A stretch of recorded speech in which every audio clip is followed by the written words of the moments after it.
Camille and Hussein Hassan were driving home quickly in Tal Afar. Curfew was approaching and they were keen to get home.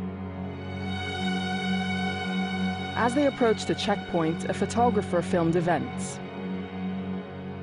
US soldiers suspecting the approaching car opened fire, as the secret files report. A shot was fired at the front tire, but the vehicle did not stop. The patrol engaged the vehicle, killing 2 civilians. There were 6 children in the back seat. All were unharmed. Both parents were killed, their orphaned children were covered in their blood.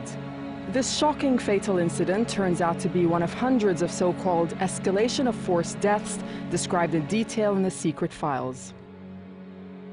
Perceiving themselves to be at constant risk from suicide bombers, US soldiers manning checkpoints and driving convoys were often edgy. Any civilian in their eyes might pose a risk. If soldiers sensed a threat, they could engage in what we now know as an escalation of force.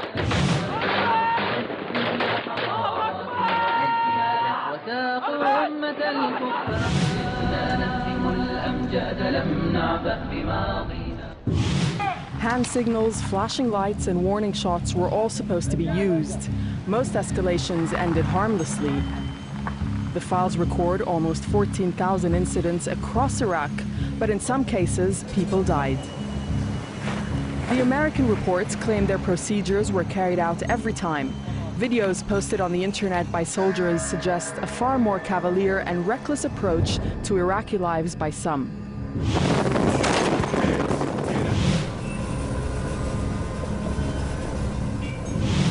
The United States has always claimed it has not kept full records of escalation of force deaths. The files prove otherwise. Al Jazeera has discovered that 681 civilians have been killed at coalition checkpoints and by passing convoys. 120 so-called insurgents also died. Just 13 coalition deaths are recorded. There are accounts of the deaths of drivers, passengers, pedestrians, and cyclists via checkpoints and convoys. Sentry opened fire and shot cyclist in the stomach.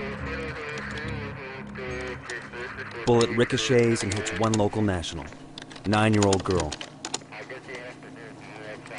The man was said to have been mentally handicapped. We've also found reports of pedestrians killed not for carrying explosives, but for a suspicious pack of grain, a case of books, cigarettes, or an empty plastic bag. Escalation of force deaths grew rapidly in Iraq. In 2004, there were 22 civilians killed. The next year, that rose to 278 civilians killed. The map shows how incidents track the lines of Iraq's roads. But if we look only at fatal escalations, it tells a very different story. Deaths occur almost exclusively in the Sunni areas of central Iraq. From 2004 onwards, they started shooting with weapons, warning shots up to the sky. But after that, they started shooting civilians. Colonel al-Sheikhli described to Al Jazeera an incident in one of his police districts. There was a family driving in a car, and the American convoy wanted to overtake them. So the civilian driver became confused.